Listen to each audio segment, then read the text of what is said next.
What's going on, everybody? We're back with another episode of your favorite podcast, the Bleacher Report podcast. Don't forget, y'all, to download new episodes on Spotify and Apple. Sub to YouTube, help get us to 400 subscribers. Y'all look down there. Y'all know where we're at right now. If we got 7 new people watching, all 7 of y'all hit that sub button so we can get to 400. And then next after that, we're trying to get to 500 subs. That's the big goal after this. Blake, you good? You lucky you got something you want to say? Oh no, man! I got my think piece off a couple of minutes ago. That's all. I'm all right. It's all good. So how you feeling? How you feeling today, Carl? I'm feeling pretty good. You know, the Warriors lost. You know, they're down 2-1 in the series. Anytime the Warriors lose, I think America wins. This is kind of what Blake used to say. Summer runner. He's the compare. I forgot what team he used to say. I think he used to be. I don't know. I think it's Tom Brady. Something. Anytime the Warriors lose, America wins. In my opinion, it was Lakers. Yeah, he said anytime the Lakers lose, America wins or whatever. Yeah, so I think it's that way with the Warriors. So I'm pretty happy. You really don't fuck with the Warriors, huh? Hell no. Damn, what they do? You know what they did? They used to kill LeBron ass. That's what it was. They beat his idol. They beat his idol. Wow. Oh shit. At least Michael Jordan. That's your idol, Carl. Michael Jordan. I ain't gonna say nothing, but Michael Jordan. What happened with Michael Jordan? Yeah, I know he abused. He abused a certain object a little too much. Little drink. He alcohol. Look at his eyes. But I don't want to make this a debate. Go ahead. LeBron got a fake school. Oh, we gonna criticize the I Promise school, bro? Really? I ain't say nothing about that. Damn, that's crazy. That's taxpayer money. Oh, he wild. He's crazy. He's going in on LeBron. Somehow, I don't know. There's a couple things about last night. I know one thing is the biggest storyline is how trash Draymond was in Game 3. Carl, let's talk about that stat line of Draymond that you were a big fan of. I mean, he was trash in Game 1 too. It's just the fact that he wasn't that spectacular in Game 2. He just brought the energy, and he was just in people's faces, and that's what he does though. He brings the energy, he gets under people's skin. But in Game 2, it was kind of obvious he probably should have fouled out or got ejected because they missed a lot of technical fouls on him, but they let it slide. But in Game 3, I'm pretty sure he had 4 points. Let me make sure I'm not saying it wrong, because I basically might as well not say anything because he basically didn't do anything. He had 2 points, 4 rebounds, and 3 assists. He had 2 more points than all of us. So yeah, it's at the end of the day. And then game 2, he had 9 points, 5 rebounds, 7 assists. I mean, that's not great, but that's better than 2 points. Yeah. So it's just, and then Game 1, he was 2 for 12 from the field. He had 4 points. So I don't know what they expect. Do they really expect him to be in double digits? I guess he should. We had this, before Blake got into the Zoom call, we talked about this. I said Draymond Green's stat line should be 15, 8, and 8. To me, for his role, for what they ask him to do, like I remember saying, you asked me if he's a Hall of Famer. I said no, but 2016, you look at 2016 or 2015, that trajectory he was on, I'm thinking, okay, this dude, if he keeps doing this, could end up becoming one of the greatest role players of all time. That's what his ceiling was. But he's like one of the most inconsistent role players ever. One, I don't know. He's an elite defender. I know that. But you're a liability if you fouling all the motherfucking time, for one. Yeah. 2, we can talk about his decision-making on offense. He does smart shit one day. The next day, he do some dumbass shit. We know that. So he's inconsistent in a role that you shouldn't be inconsistent in. Yeah. So I'm looking at his stats in 2015. Like you said, you mentioned one of them years being his peak years. He averaged 14 points, but next year he averaged 10. But then ever since then, it's been downhill. It's going from 11 to, it's going from 14, 10, 11, back up to 11. And then it went to 7, 8, 7, and now like 7. What so he's probably, he averaged 14. What were the assist and rebounds? It was 9 rebounds and basically almost 10 rebounds and 7 assists. That should be his fucking stat line since 2016. Mm-hmm. Now it's just a triple single. It's 7, 7, and 7. Didn't he average like 8 rebounds, 8 assists? He led the league in assists last season, didn't he? He did. Which I at 8.9, that led the league. I don't think he led the league, but he was like top 5. I remember us doing a pod about that, and he was like top 5. We predicted like stat lines. He was top 5. He wasn't first, but he was top 5. Yeah, because I'm be honest, there's a couple people in the league. Are you sure? Yeah, I think he was. I don't know if he led it, but he was top 5. If he 8.9 ain't probably gonna ever lead the league in assists. It's because dudes be averaging double-digit assists. Certain guards do. Yeah, like Chris Paul be averaging like near 10. Sometimes. Yeah, he may be right. I know Draymond was pretty high on the assist per game list, but I don't know if it was number 1. But I got to go back. Jokic was probably number 1. I think Jokic was number 1, or maybe some shit like that. But you putting up numbers like one of those years he averaged like 8 and 8. So I don't know. I forgot. Yeah. Because to be honest, anybody can, not anybody, but you can find a player that can average these numbers to me. And he used to be a really rare type of guy, like I said, a stretch 4 who can pass the ball, bring it up court, do those sorts of things. Now he can't shoot, so he can't even. So he went from being a stretch 4 to now you can't label him a stretch 4. Now teams are going to let him shoot. You know what I'm saying? You're not worried about. Yeah, that's what I'm saying. Like, you're not worried about, him on a pick and pop nowadays. You're only worried about his playmaking out of the pick and pop. That's pretty much it. And when he's on, he's on. Like you look at some games against Dallas where he was on his shit or whatever. But he's just, to me, it's a shame because I know a lot of people give him flack, but I think his ceiling at one point was Dennis Rodman style, Dennis Rodman level, top role player ever type shit. And then like now you look at it, it's just this weird productivity, inconsistency in a role that you should not be inconsistent in. Like if we're asking you to play defense, go get 15 a night and then get assists and just make high IQ plays. That's what your role is. He should be the most consistent warrior. Scorers are supposed to be inconsistent. But like pass first point guards, big men like Kevon Looney, role players like him, they should be consistent in that role. Simple as that. So it's kind of to the thing like where you when you're a basketball, especially when you're a starter on a team like the Warriors and you can't shoot, that's gonna like mess up a whole lot of the offense. Yeah. Just think about that. Like that's why Russell, when he kind of lost his inability to shoot, it kind of messed up the flow of the offense. So you try to kind of have to figure out his way to kind of hide his shot and kind of balance the offense to what he does well. Yeah. And that's what the Warriors be trying to do with Draymond, and it still doesn't work because, like you said, the defense will leave him wide open because they watch film and notice he can't shoot anymore. Yeah. And he still won't take the shot. Yeah. And when he does take the shot, it hit the damn back of the backboard. Yeah. So gone. It's gone. We even questioned if he should have been All-Star this year. Remember that? Like, I remember he was. No, I didn't question it. He shouldn't have been. Yeah. It's not even a debate. Yeah. Now, I want to bring this up because this is pissing me off because it's kind of like a cultural thing. I told y'all a couple of days ago, if LeBron gets a podcast, what did I say? It's going to turn the podcasting industry into the music industry. That's what I said. So given that, not given that point, but I like that that media right now is changing to where players are allowed to have a say. Now, we're us three, right? We said, fuck it, and just start our own podcast, right? I like that podcasting has given people the ability to do just that. It's amazing that now players are going to be able to control their own narratives through their podcast. So if LeBron starts a podcast, people are going to, that's going to put in a fucking end to first taking a lot of shit over at ESPN. So let's take this and let's move this over to the Draymond Green situation. We shit on Draymond Green for about 5 minutes, rightfully so, because he's playing like shit. But Yep. To the podcasting thing, to the motherfuckers that think there's an issue with, there was a reporter that's asked him last night, you don't think you're giving away game plans by talking about stuff on the podcast?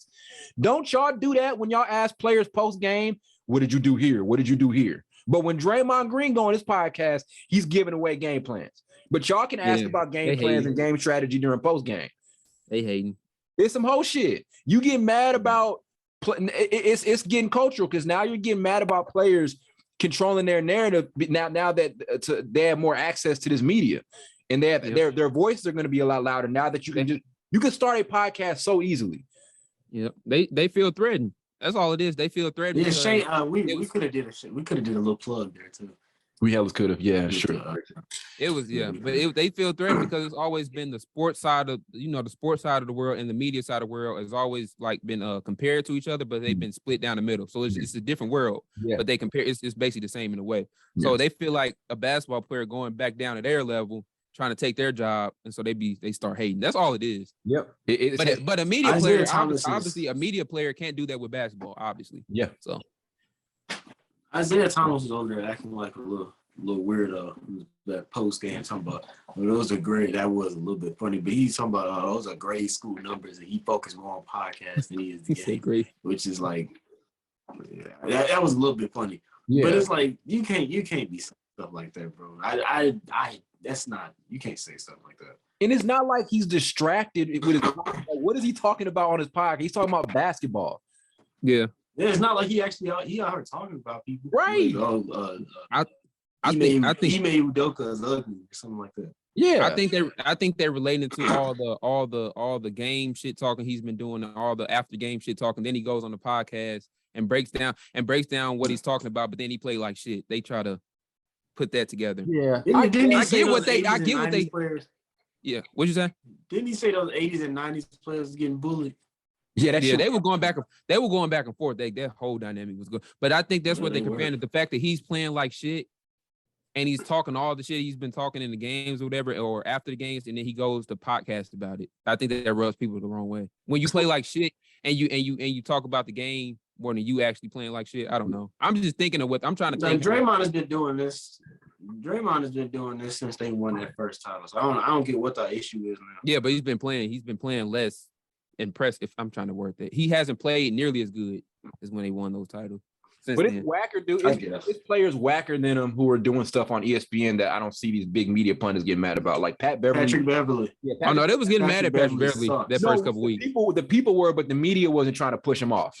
You know what I'm saying? No, the media wasn't encouraging him. That's what I'm saying. The media was. They were encouraging him. That's what I'm saying. Especially after that little rant he went on about Chris Paul. Now, what person in their right mind would actually say, "Oh yeah, this is hard hitting. This is cutting edge." I was about to butcher that word, but yeah, this is cutting edge knowledge of the game and stuff like that. So that makes, and Matt Barnes had to check him too. So it's what. Yeah, if you, I don't know what that nigga just said. If you I said I was about to butcher analysis. I was trying to get it out. Yeah, but no, it's like if they can't control the narrative, that they don't like it. You know what I'm saying? It's like, it's not like somebody just said Michael Jordan used to fucking smoke cigars and be ass drunk before these games and then go out and do his shit. Fine, like you should be able to do what the fuck you want to do. Yeah, if you want to be an alcoholic while you play the game, you can be one. That's what I'm saying. Still the greatest player of all time. He the greatest drunk of all time too. But go ahead. Greatest drunk of all time. He probably is. For him to be drunk. LeBron is fake. Yeah, okay. But like I said, it's like there are like way less productive things he could be doing in his spare time. And y'all are so disturbed. Mm-hmm. It's some cultural shit, and it's some, this nigga think he up it. Like that's what that looks like to me. It's just them being bored and have nothing else to talk about. They find stuff to talk about. Just like it's find shit to blame stuff on. They just mad. They just mad they can't do it. So it's some hating activity going on. So that's all it is. Like if a certain player got knocked out, like Kevin Durant, he got knocked off in the playoffs the first round. If he tweets something about the following round with the Celtics, why does he have to tweet about the game? They just do like little shit like that. Like, what's wrong with that? They're just looking for stuff to talk about, bro. That's it. Like, if they don't have nothing to talk about, they'll always find something to talk about. Like LeBron can't go on social media. Like he'll post something and they'll be like, "Nigga, shut your ass up. You ain't in the playoffs." You know what I'm saying? Like, shut the fuck. Like they'll say funny. Yeah, it's funny, but it's like, dude, let a nigga live. But yeah, it's some hater shit. Draymond played like trash, but I'm not gonna sit here and be that dude who's gonna be like, "Oh, you need to go stop podcasting." Like, no, keep podcasting, nigga. Keep on podcasting, keep doing your shit. You know what I mean? I like the show. It's not like he's getting on. It'd be different. It'd be different because you made a point, Carl, that he's going on there talking. It'd be different if he was going out there talking shit.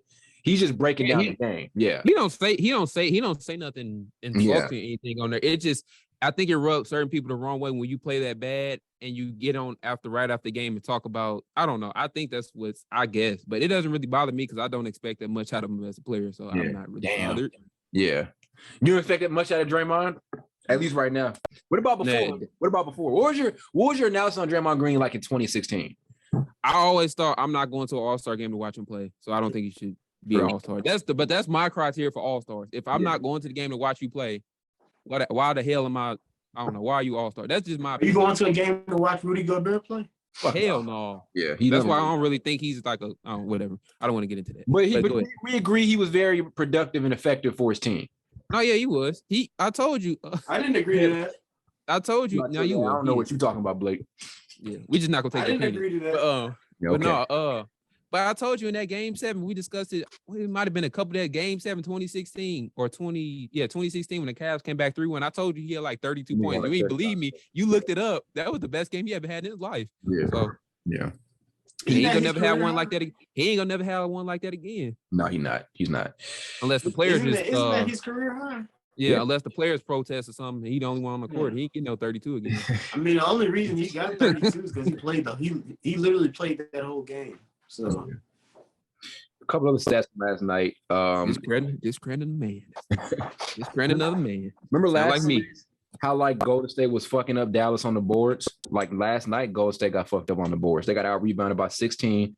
Yeah. Almost got out rebounded offensively by 10.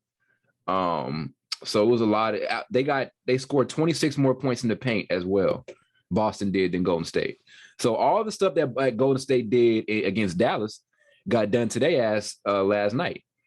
That's another interesting thing to kind of point out there. Let me think. Like Kevon Looney really hasn't been the productive. I told you that was gonna happen. I said Robert Williams, Al Horford's gonna take his ass out the game. Very true. And Rob Williams is doing just that. Kept a lot of guys out of the kind of hard to win the rebounding battle when Kevon Looney's your only legit big man. Very true. Very true. This is kind of a tough team to really go small again. And this is why, because Boston, you can't really go small against them because all of their guys are very versatile. Rob Williams could go out there and switch. Horford can go out there and Horford was fucking up a couple times because he kept on dropping low. I remember Curry Curry went on like a little run in the third quarter. He kept backing up on the screen. Yeah. He made a couple of fuck ups, but those are very versatile defenders. Obviously, Tatum and Brown is the best wing defensive duo in the NBA, and Smart is the defensive player of the year. So, yeah, it's tough to match up against them. That small ball thing just isn't as effective with this team as it was with other teams. You know, like if you go look at what Golden State was running their small ball stuff against, like back in those against the Cavs in those final series, you know, you were trying to run guys like Tristan Thompson, those motherfuckers off the floor. You know what I mean? Where those guys aren't very versatile. Kevin Love too. You know, now you playing a team. These like I said, Williams can go out there and check somebody on the perimeter. He's like blocked so many 3-point shots this entire postseason. Same with Horford. So like I said, they're dealing with a different monster. It was a big win at home for Boston because we kind of didn't know how this series was going to go for the home team. I remember us talking about that last episode. So big win in TD Garden for them. I mean, I said Celtics in 6. I'm having more and more confidence in that pick. I don't know how you all feel about it. Yeah. I think you all said Warriors both said Golden State. Golden State in 7. I think you all. There's no way this thing goes 6. I say Warriors and Warriors. I don't know. Because Warriors in 7 now. Yeah. Because to me, the only way the Warriors are going to beat the Celtics or if the Celtics turn the ball over. That's the only way. Yeah. Like they're not going to flat out beat. They better win. I'd say they better win tomorrow. Based off what we're seeing from this series, they're not going to flat out beat Boston because Boston's just they have too many mismatches to me. Yeah. For Golden State to handle. Yeah. Very true. Very true. It's a very like we can go look back at this, and you kind of stack up Golden State's kind of toughest finals opponents because obviously this team is like since the 2010s, Golden State's probably the most popular team in basketball, right? So Boston, if we're stacking, yeah. So like if we're stacking, so let's do this. If we're stacking the toughest guys that the Warriors have had to go against since they became kind of this dynasty, let's go year by year. Let's kind of rank their tougher opponents if we can do that. So we're starting in 2015. They won all of them damn near. So it's like, yeah. But like, who are those toughest matchups for them? So number one, I would say 2016 Cavs, obviously, because they came back 3-1. I say that's their toughest one. Number two, toughest one that I just saw them have. The Celtics? I'd say so. Then you got to go 2015 Cavs. Will we put the Raptors over the Cavs, over that 2015 Cavs team? No. I wouldn't because 2 of their players got hurt. Very true. So true. I don't know. But I would. Cavs were hurt and they still gave them what, 6? Yeah, they still gave him 6. Was leading the series 2-1 at one point. Okay, I think the Celtics would end up being a tougher task than Cleveland. Honestly, that 2015 Cavs are every Cavs team. Every Cavs team, I think, because it's just so much. Because that's not the same. That's really not the same Golden State team. Yeah, true. And this Celtics team is kind of a different team that they faced before. Because, like you said, they have bigs and everything, but them bigs kind of play like small guards sometimes. The way they can defend and get out. I'm not saying they can't stay out there on the 3-point line and defend all game, but they can hold their own. Like you ain't about to just score 30 on them on the perimeter like that. They'll hold their own. Very true. True shit. So it's like Play bully ball. yeah. It's going to be interesting seeing how things move forward. I mean, for Golden State, it's not like there's nothing like unfixable here. You know what I mean? Other than holding on to momentum, they lost momentum a lot of times so far this series. I still think you need more from Jordan Poole. He's kind of been. I know he had 17 the other night. You need more from him. He's been one of the better guys in the playoffs. I remember us ranking like top 5 players.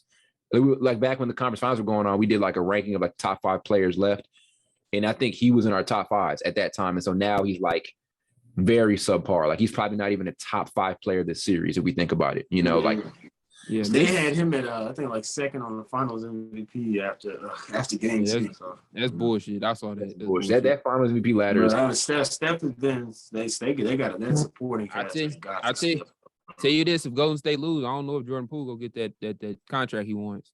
I don't know. He will. Okay, so that's a good question. He'll get if not. He might. I think he gets something near it, but I don't know if he would get the one that we all thought he could get, which is what, like 20 to 25 million.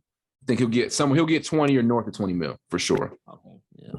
No 30. I don't think 25. What happened to these boys getting paid so early? They rush to pay these young boys early. Yeah, they do. I'm just playing. That sounds like old. I'm gonna say MLK. You sound like a hater, Carl. Yeah. Go ahead.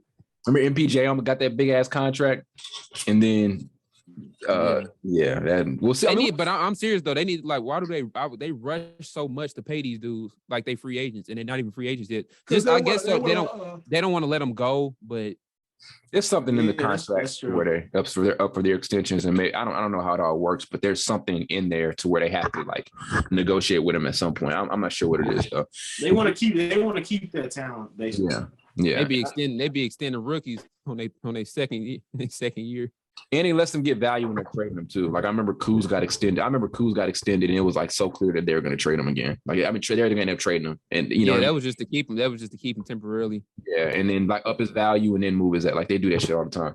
Well, his value got dropped, but good. It did get dropped. So yeah, it's not out of it at all for Golden State. They finally got a big game out of Clay. I kind of called that on Snapchat. I said, need a big game from Clay. Got 25 from him. He was hot pretty much the whole night. The numbers for Golden State across the board weren't bad. Fourth quarter was. Yeah, fourth quarter was. But for the entire, it was fucked up. But like 46% from the floor, 38% from 3. And they knocked down way more free throws than Boston. So in my opinion, that was a game that was another one they kind of just dropped. Like similar to game 1. They just kind of let it get out of their hands for some reason. Is that not concerning you though that Klay Thompson had 25 points? This series should be 3-0.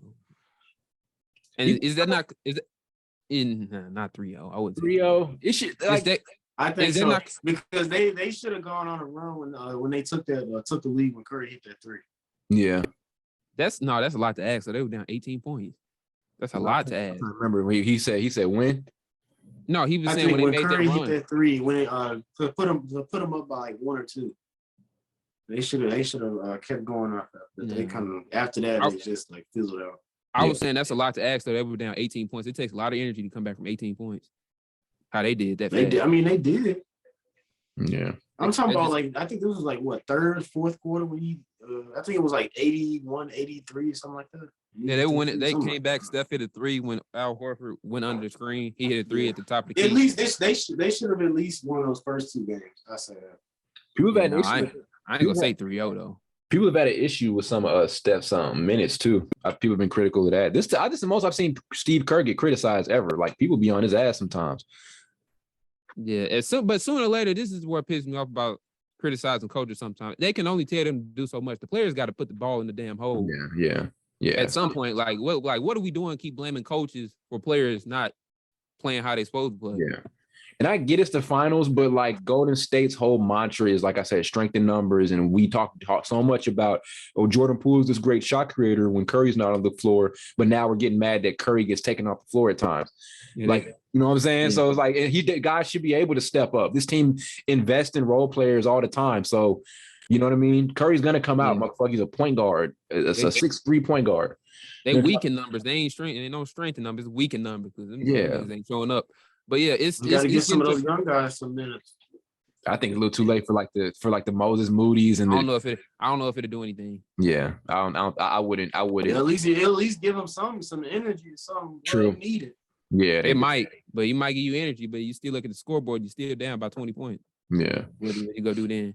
But no, I don't know. I just feel like Steph he worked so hard those first 3 quarters. Kind of what Luka was doing against Golden State. He scored so much and spent so much, exert so much energy on the first 3 quarters. He don't have nothing left in the fourth. Yeah, true. Because even all these 3 games that he's had, he hasn't had a bad game in each one. But the ones they lost that fourth quarter, he just looked tired.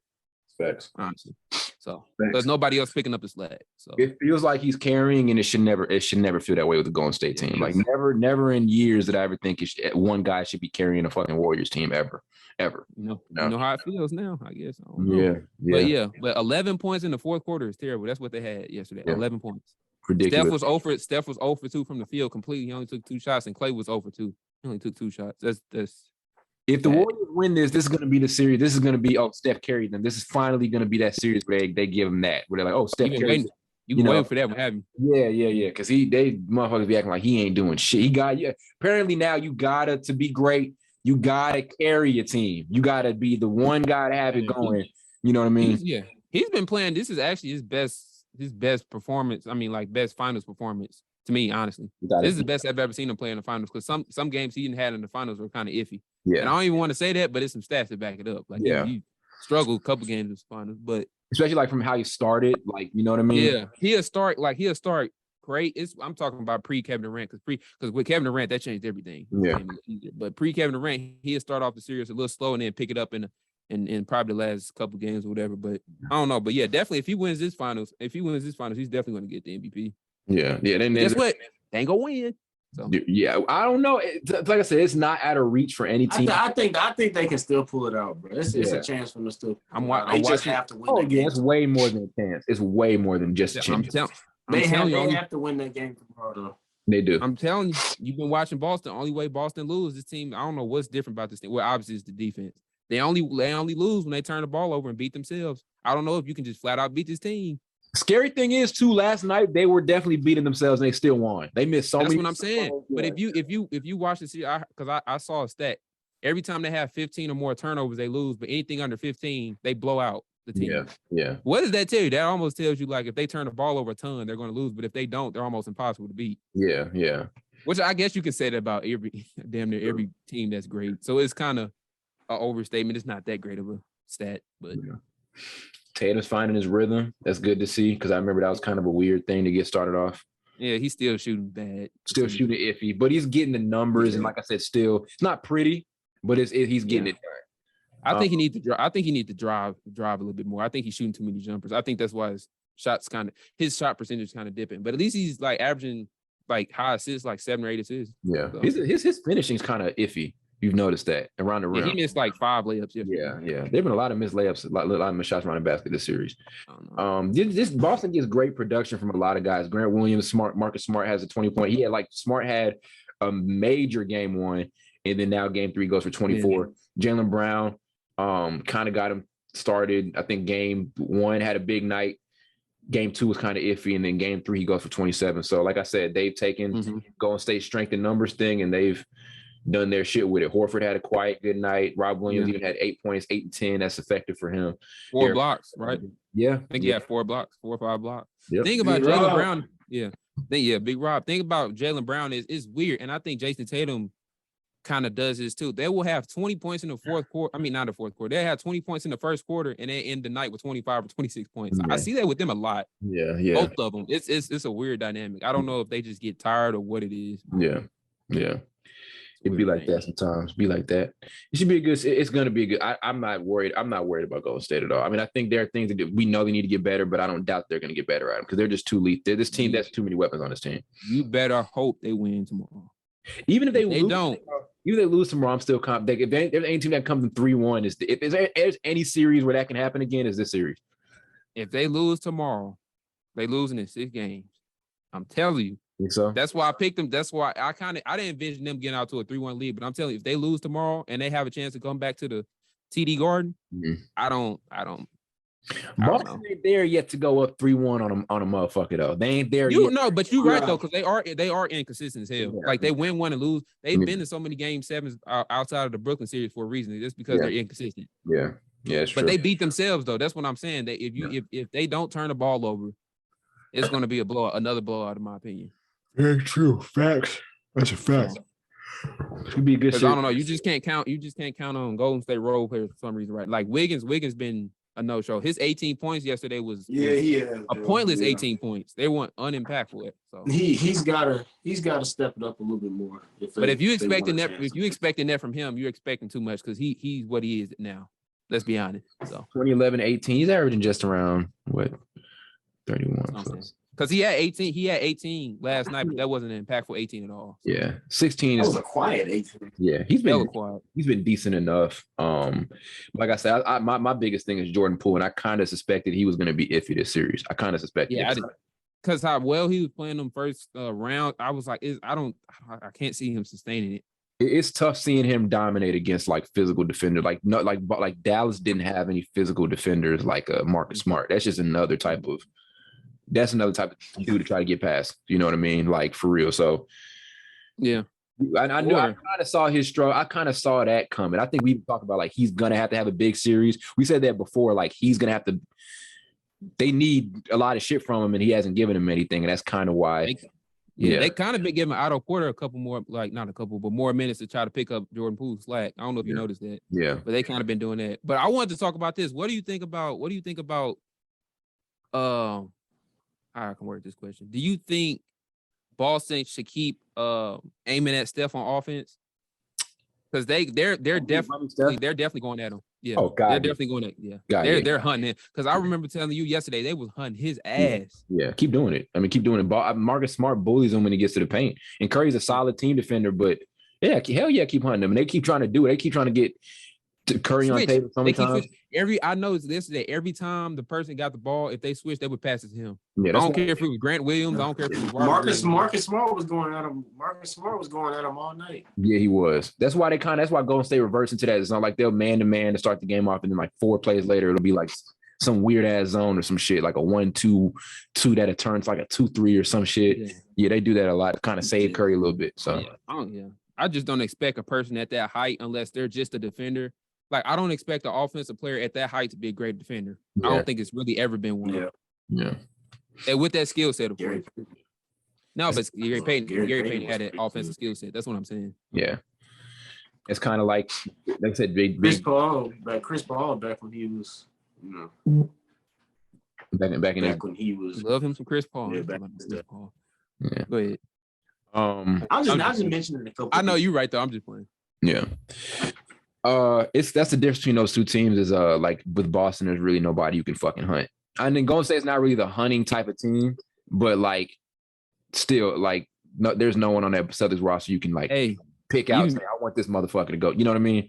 Even Peyton Pritchard kind of he slipped with his hands. He active with the hands, boy. Yeah. You can't go at Pritchard. You can't go at Derek White. You can't go at Grant Williams. Like who else is just in their rotation? Like those are the main guys. Grant Williams a linebacker. Yeah, there's nobody in this roster you can really hunt. So like I said, I think for Golden State, you hope they're inconsistent. You hope they're streaky. You hope you can turn the ball over on them or to make them turn the ball over and do all of that shit. And then you got to share. This thing isn't out of reach at all though for any team. I think we tie it by game 3.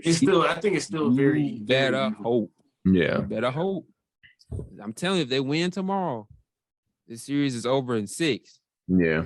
And I'm not a Lakers fan. It's kind of on the I'm on the hold. I'm in the middle. Until they good again, I might, You don't know who you're a fan. I don't want to root. I don't want to root for the Celtics, but I'm just saying I'll never go root for Golden State ever. I like Steph, but I'll never go root for Golden State. You said ever. Carl don't know who you're a fan of. I don't, but I ain't rooting for Golden State. I know that. Yeah, man. Let's see. I wanted to do this with y'all too, and react some. How much time what time we start recording? Like 7 o'clock. I think it was earlier than that. Right at I thought it was right at 7. Yeah, was it earlier than that? 6:57 to be exact. If you want me to be. Y'all really? Oh wow. What else y'all want to talk about? Do y'all want to react some Bleacher Report trade ideas that I looked up randomly? Yeah, you can. Okay. Some random. These are fun to do, but ahead of the off season. So it's basically one new trade idea for every NBA team. We may do half of these. We may not even do the full one. So First off here, and these are just a bunch of mega. Let's try to get at least 10 of them in, and we'll probably save another 10 for like another episode. Let's react to them straight up. So we've got Atlanta. Atlanta gets Malcolm Brogdon and Buddy Hield, and Pacers get John Collins and Kevin Huerter. I don't know how much better that makes them. How much better? That's kind of a weird trade for both sides, to be honest with you. Because Malcolm Brogdon is a sub 20-point scorer, and Collins is like what 16, 17, somewhere around there. Here's my reasoning for it. I think the thing with Atlanta is at least trying to get one really good defender in that backcourt with Trey. Brogdon can do that. Brogdon can play off ball because he did it with Tyrese Halliburton last year. I don't know his catch and shoot numbers. I think that's going to be kind of a concern, but he can secondary. They're okay. Yeah, they're okay. He can secondary play make, and then Buddy Hield obviously is one of the better catch and shoot shooters in the entire fucking NBA. So I think Atlanta sees a lot of benefit for Indiana. The John Collins, Kevin Huerter thing, I guess it kind of adds to their rebuild thing they're trying to do right now. I think Indiana's biggest priority is obviously trying to ship Brogdon and Turner. And so getting those two guys, I think, gets them back and get them into this position, back into this rebuilding position. Or not even back into it, but it kind of speeds it up a little bit. You get more talent around Halliburton. You get rid of, you're slowly chipping away at those older guys that aren't a part of the future at this point. You know what I'm saying? It puts something good around Halliburton. John Collins like what, 25? Yeah, he's young and he's definitely young enough. If that, probably. And I think he's kind of reached his peak with that Atlanta thing, to be honest with you. I think that shit's about over with. So I would say that's one I'm fucking with personally. I'm big on Brogdon to Atlanta. I really think because I was big on Marcus Smart to Atlanta in the middle of the season, and this is like a big time upgrade. So I'm big on that one personally. Yeah, I can see it. I can see it. Yeah. I have to wait and see how it kind of works out. Yeah. I feel you. I don't know who Atlanta would get to fill that 4 spot, but I think Atlanta needs somebody else that can really score too. So yeah, that's what I'm saying. I wouldn't count on Malcolm Brogdon to be that scorer for me. Yeah, like that. Like unless you go out and get somebody unless you go out and get somebody in free agency, which I don't know, maybe slim pickings. I don't know how their money is right now. Yeah. There's always trade Capella too, because Capella's kind of on the trade market a little bit right now. You can go get something for him. But I mean, okay, so I think if you look at Atlanta right now, the duo in Atlanta is Trae Young and John Collins. Trae Young and Buddy Hield or Trae Young and Malcolm Brogdon, that's way more offense than Trae Young and John Collins to me. Yeah. So it is. And it's backcourt talent. That's perimeter talent too. Those are guys who can get their own shots. They basically get 2 dudes who can create their own shots on the perimeter versus a stretch 4 and just another catch and shoot shooter. So Buddy Hield's a better shooter than Kevin Huerter. You get him. And Malcolm Brogdon's a better scorer, and both those guys are better scorers than John Collins. And they're going to give you, I feel like they're going to be more productive when it matters. You know what I'm saying? And you don't give up like let's say they hold on to Capella, you don't have to give up the pick and roll.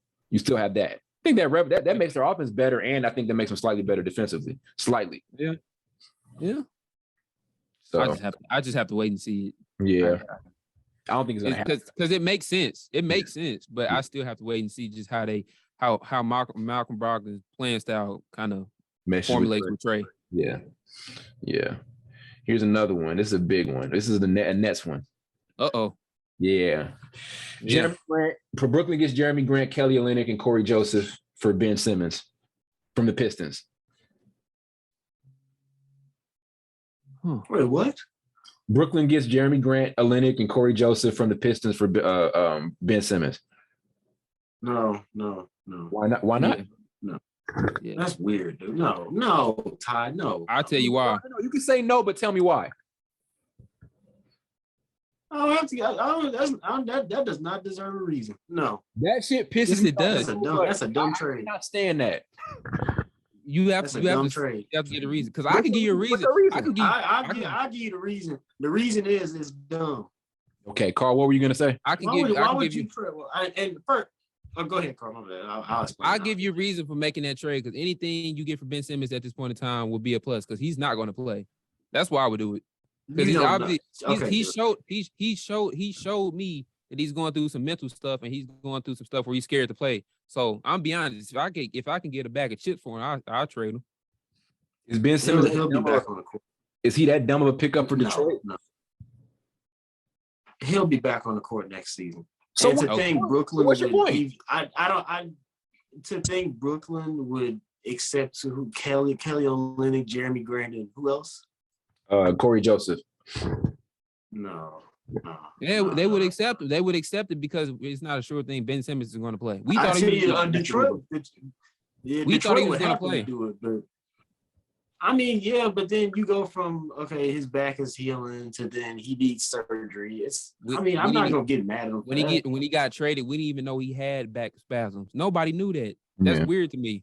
That all of a sudden when you get traded, you're about to play on the champ where we thought it was a championship in the Creek team. Guess we were wrong. On a team like that, and he just all of a sudden, oh, my back hurt. He even been playing. How your back hurt? Can't fake a surgery. I'll tell you that.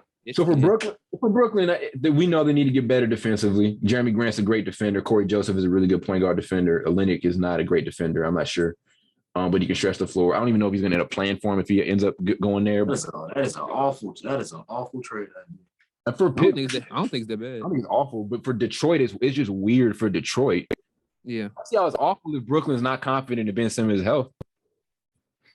Which I am not. Would you rather be confident in Jeremy Grant, Corey Joseph, and Kelly Olynyk? That first of all, that doesn't even make sense for Detroit because you already got two dudes that can pass the ball. So if they putting out production, if they giving production and Ben Simmons sitting his ass on the bench half of the season, yeah, I like that one. But for Detroit, it doesn't make sense though. But for Nets, to me, it's not a bad idea. And is Jeremy Grant better than Ben Simmons? Jeremy Grant's giving you more on offense if you've got him on your team right now. Fact. Yeah. His defense is pretty solid. You keep trying to convince the masses that this is a good trade. Has Ben Simmons ever averaged over 20? Either way. This isn't a good trade either way. Jeremy Grant is a better offensive player. At this point, better than maybe if you wanted to talk to me about it a couple years ago, it was a debate, but I don't think it's a debate now because Ben Simmons right now offensively is broken. I think we all know. To the point where you have to move him away from his natural position. Like if we right now, this man hasn't played the game yet. Obviously for a reason. Yeah. I mean, but I just think it's kind of I think it's kind of weird that we're talking about trading him and he hasn't even played. Give that man some time. We seen him. He hasn't played, but we seen him. You just give that man some time, bro. They ain't got how much damn time he need? I know, but it's like that stuff is that little. You go get this nigga 3 years to play. He already took a year and a half off. That's played out, Carl. That's played out. If I'm trying to win a championship, I'm not relying on Ben Simmons right now. Fact. So if my priority is not being, if I'm not confident in what he's giving me productivity wise, which is an issue they've had a lot, I'm getting rid of him. So that's my only thing. And yes, Jeremy Grant is better than Ben Simmons right now as we speak. If he's not on the court, how I'm going to justify keeping somebody that hasn't played for me? Right. I traded away James Harden. You haven't seen him play. I traded away. He literally had a back surgery. I traded away James Harden, and when I traded away from him, I got not a complaint, but I got an injury report talking about he had back spasms. They didn't know that before they made that trade. Well, Philadelphia didn't win that trade either. You see what happened with them. Well, yeah. But I'm just saying they traded away somebody thinking that Ben Simmons would give him some production. They traded for him. He didn't even play a game for him yet, and then he didn't play the whole season. So we don't have that much to go off him to say, oh, we got to keep him. He ain't been playing yet for us to even go either way, to be honest with you. I'm not. I think it's kind of dumb to just trade somebody. Like you got to at least give him like half the season or something, and then just because you ain't even got a sample size yet. We know the player. We know the player. We literally know the player. I get what y'all saying. No, I get what y'all saying, but still, that's kind of. I don't know. That's played out to me. Give him at least a half a season or something like that. I feel you. They already gave him half of one. I feel like what Brooklyn needs right now is this kind of championship or bust for him. I don't think they have time to babysit. That's my thing. It's been 2 years of having Kyrie and Kate. And having him on the team right now is basically babysitting. Yeah, it really is. I see what you're saying, but I think it's babysitting at this point. Weird for Detroit, though. Very weird for Detroit. I think it makes sense basketball for Brooklyn, but very weird for Detroit. I'm trying to find out. You don't even really have to do that much for Brooklyn. All you got to do is play defense. Yeah. I don't even know why he crying. All you gotta do is play defense and ask him not to. That's what I'm saying is you can get almost, you're not gonna get the same type of defense, but you're still gonna get great defense from Jeremy Grant and more stuff on offense. Plus more offense. He's definitely a better offensive player than. Yeah, because like when KD, like Kyrie are on the floor, you can ask Grant to create his own shot. He's not gonna do it crazy, but he averaged over 20 a game 1 year. He'll do the shot creation. It's ugly, but it works. It's ugly as hell, but it worked like a motherfucker. It works. All right, I got one. Bulls and Jazz. You already know what's going on with this one. Bulls get Rudy Gobert. Jazz get Pat Williams, Nikola Vucevic, and Javonte Green. They can keep Rudy. I'd rather as bad as I talk about Rudy, I'd rather send Rudy Golden State, to be honest with you. Yeah. What about this one? Like, do you think it's a bad pickup for Chicago to pick up Rudy? Yeah, no, I think it's just kind of. You need some more. I think you would need some more offensive. Vucevic, I know Vucevic. He's been kind of Vucevic was kind of quiet all season. You didn't really hear too much from him, but I don't know. That's kind of weird though. I see it, but it's just I don't know. Here's what they're prioritizing. Chicago's prioritizing defense because their defense fell off big time. They went from being probably top 10 to I think lower defensively as far as defensive rating into the season. That's one. Rudy Gobert is automatically going to make your defense top 5. Utah, you get Pat Williams, Vucevic, and Javonte Green. I don't give a fuck about Javonte Green. Maybe he's in the rotation. Vucevic, he gives him more versatility on offense as a big guy who can shoot, who can post up, pass, do all of those things. They lose some defense, but by getting Pat Williams and Javonte Green, those are two guys who can kind of switch and guard multiple spots, and you can run a small ball lineup. I like to trade for Utah, but I don't like to trade for the Bulls because you're losing offense. You might gain. Obviously, you're going to gain defense in Rudy Gobert, but you're losing defense. Yeah, but you're losing 18 points per game in Vucevic. Probably. That's what he averaged. Defense all you want. Yeah, you can play defense all you want. Still got to score the ball. What if you got 2 25-point a game scorers though? What'd you say? So what if you got 2 25? You see how that's working? You see how that's working for? See how that worked for Golden State yesterday? You got 2 25-point scorers. That's actually a good point. But it's still at the end of the day, like Rudy Gobert. You see how that worked for Golden State yesterday? I don't. Okay. I don't. What is the point? What's the point? I don't know. How much did Curry had? What 30 something? Yeah. Clay had 25. You got 2 dudes scoring over 20, but your supporting cast is where's the rest of it? Okay, but who else is helping? Okay. True, but I see what you're saying. But your supporting cast in Chicago, we still got Kobe White who's solid. So I guess so. But if you need more defense on the interior, then I'm getting rid of it. And especially, I get it. And especially how good the East is getting now.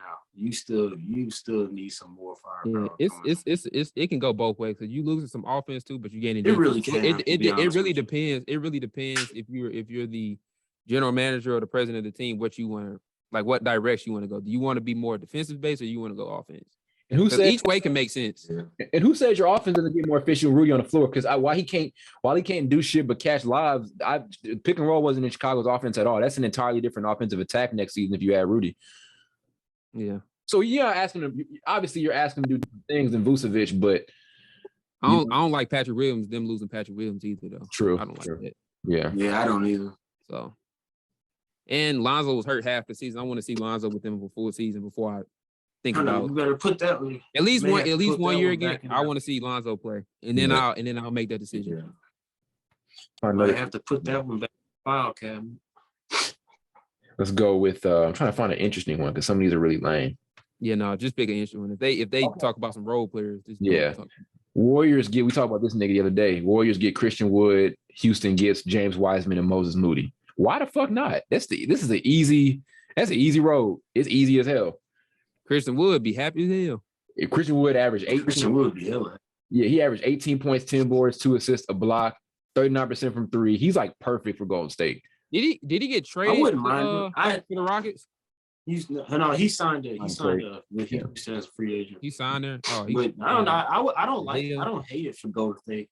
My only problem is that they kind of giving up on James Wiseman a little bit too early. I like James Wiseman. I guess I was defending. I wasn't done. It. I know. I wasn't done. Finish your point then. I'm saying if you're in a win now point, I can understand it, and I wouldn't mind it.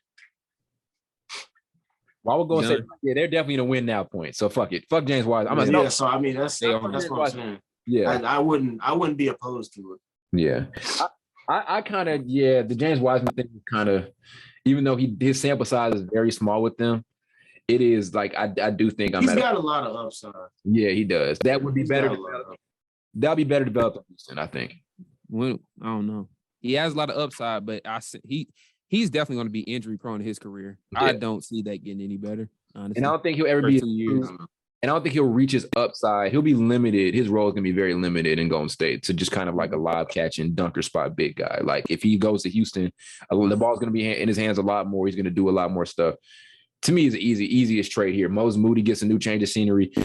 Golden State or Houston basically gets a lottery pick in James Wiseman. Basically, in James Wiseman. Yeah. Like this, that's pretty much what I look at him as. I look at him as a newly drafted player. That's how much he hasn't played. So basically, they get a free free lottery pick and just get time to develop. Yeah, pretty much. Because to me, that's concerning.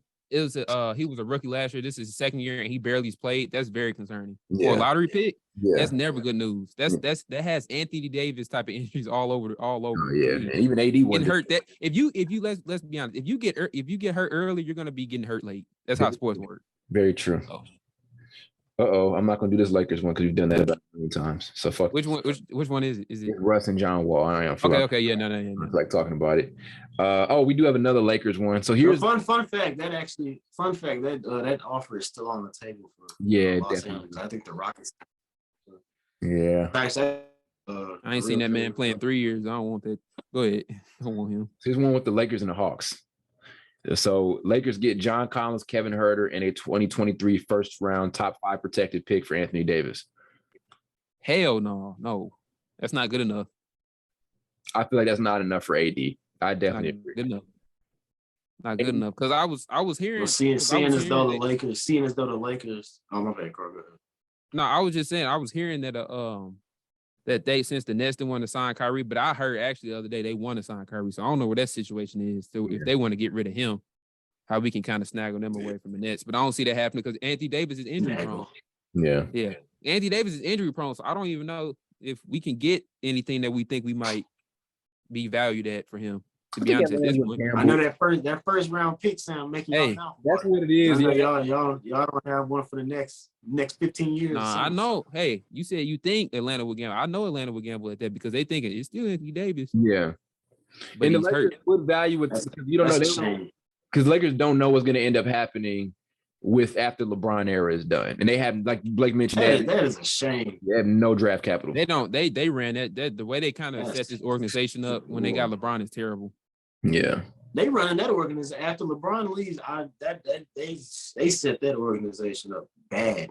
Yeah, they did. Mm-hmm. Always keep the draft. LeBron just turned 37, I think. Mm-hmm. Yeah, you got about 3 years with him, I think. 15 years, 15 more years. Yeah, you got 15 more years. He talking about he want to go play with. He talking about he want to go play with his son somewhere. So who knows how long he'll stay in LA. Yeah. So I guess after that you got AD and who else? Yeah, it's they definitely need as much draft capital as possible, and the top 5 first round protected is like. Damn, they will only have AD and Darvin Ham left. Darvin. Not Marvin, but Darvin.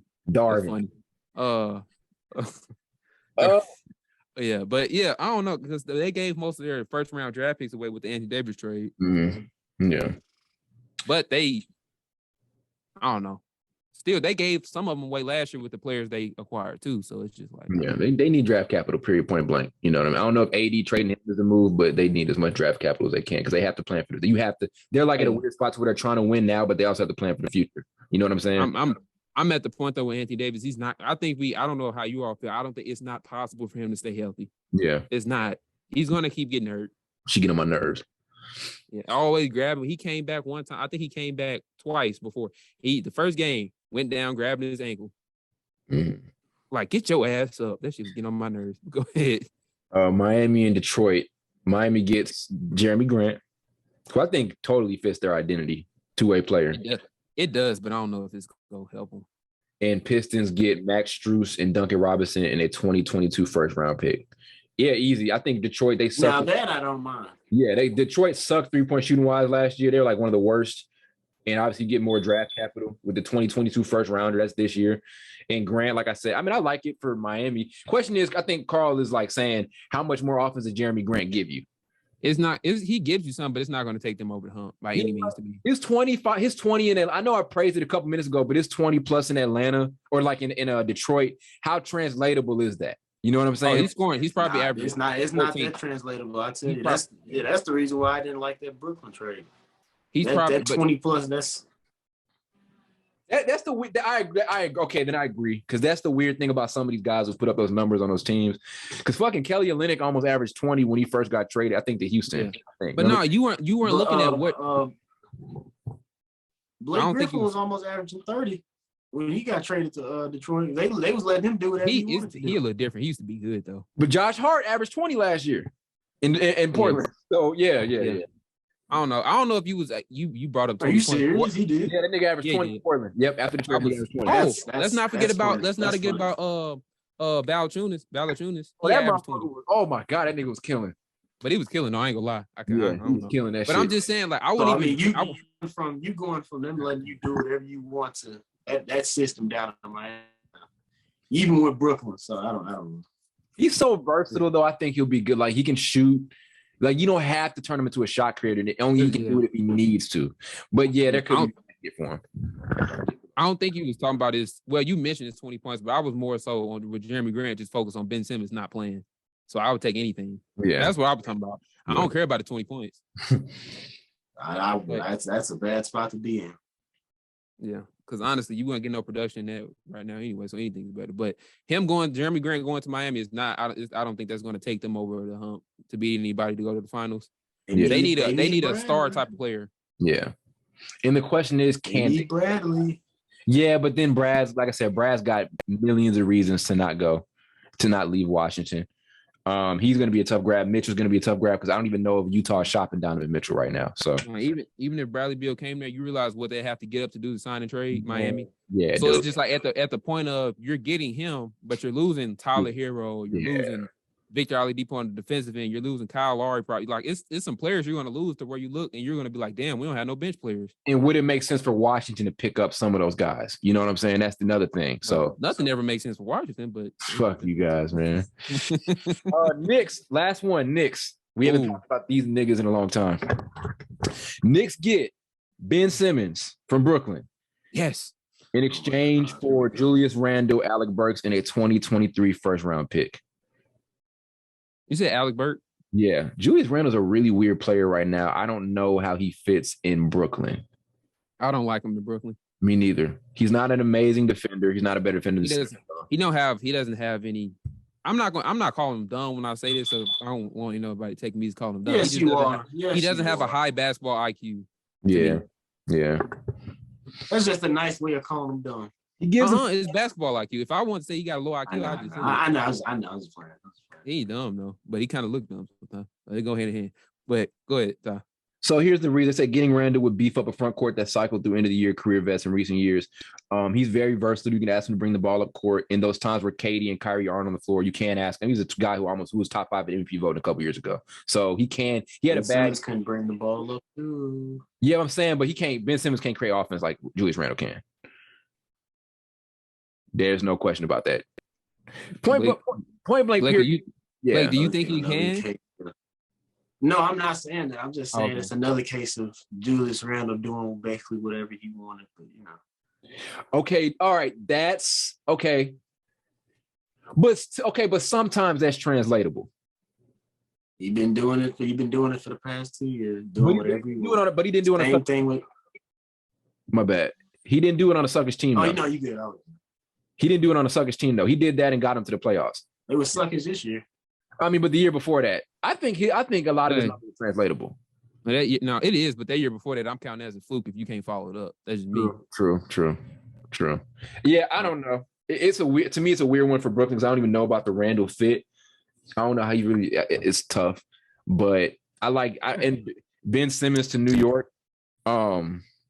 He can't handle that. He can't handle them fans.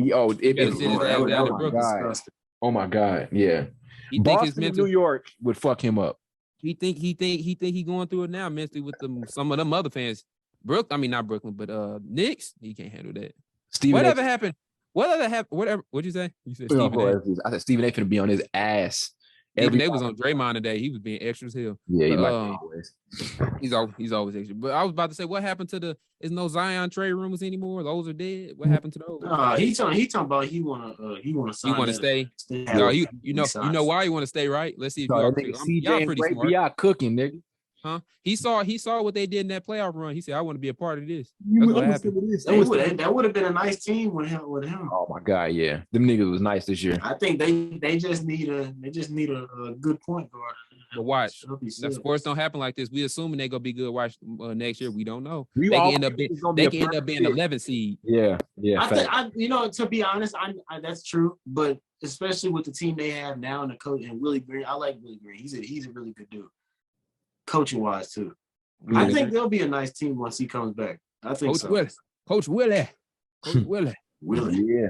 Coach Willie go get them the 8 seed. They gonna lose in the first round. No, I'm just playing. I don't know if they're gonna make the playoffs. Yeah. They probably if Zion is bad, I think they will. Yeah. Because sports weird like that. You play great without your best player, and then your best player comes back, you don't play as great sometimes. Weird shit. All right, that we're not going to get through half of these because a lot of these are really trash. So I think we'll call it a pod today. Yeah. Soon we are going to be live streaming episodes. I cannot wait for that shit. That shit is going to be so funny. That's going to be the new format of the show. That's going to happen soon. Don't forget to download new episodes on Spotify and Apple. Don't forget to check out the description below. If you want to start your own podcast, get started with Buzzsprout. The link is in the description. Sub to the channel. 7 more, you guys. We have 7 new viewers. 7 of you guys just need to hit that sub button so we can get to 400 subscribers. Merchandise coming very soon. Yeah. We're working on that. Working on that. We're literally making that happen. So we're making a lot of stuff happen this summer. So yep. I just know if we have 7 more subscribers by our next episode, you all should feel pretty good about yourself. Yes, you should. Now, I'm saying if you don't do it, I'm not saying don't feel bad about yourself, but I don't know. Yes, he's saying that. You should feel better if you subscribe. I say suck as an individual if you didn't subscribe. You just ain't it as a person if you. I'm just playing. It just helps us get to that. Let's get to that, man. We worked our ass out. That means 400. Go ahead, click that button, man. Go ahead. 400 subs in under a year is really big for us. So we definitely appreciate that. That's sensational. Shit, 1,000. Shit, 1,000. Real man, 1,000. We gonna y'all ain't ready for that proposal, so I ain't gonna bring it up. My bad. I don't know what we gonna do with 1,000. Yeah, motherfucker. Well, 1,000, I'll get some fireworks and pop them in the middle of the street. I thought he was about to say something stupid, like he was about to get a Bentley or something with 1,000. I thought he was about to say something dumb. No, God, no. I'm gonna be like 20, you gotta be like 25 to rent. Hey, look, I'm gonna give me a Lamborghini when we get to 1,000 subscribers. People say you gotta be like 25 to rent those. A Lambo? I think in certain cities. Yeah. No, like even Bentley or something. You gotta be like, you don't trust no 20-year-old. You think they gonna trust a 20-year-old? They shouldn't. They can trust me. I whip that motherfucker around. I mean, had a tire falling off that motherfucker. That does it, y'all. We're gonna see you guys next episode after game. I forget what game is gonna be, but we'll see you guys next time. We'll see you in the game. I don't know, something like that.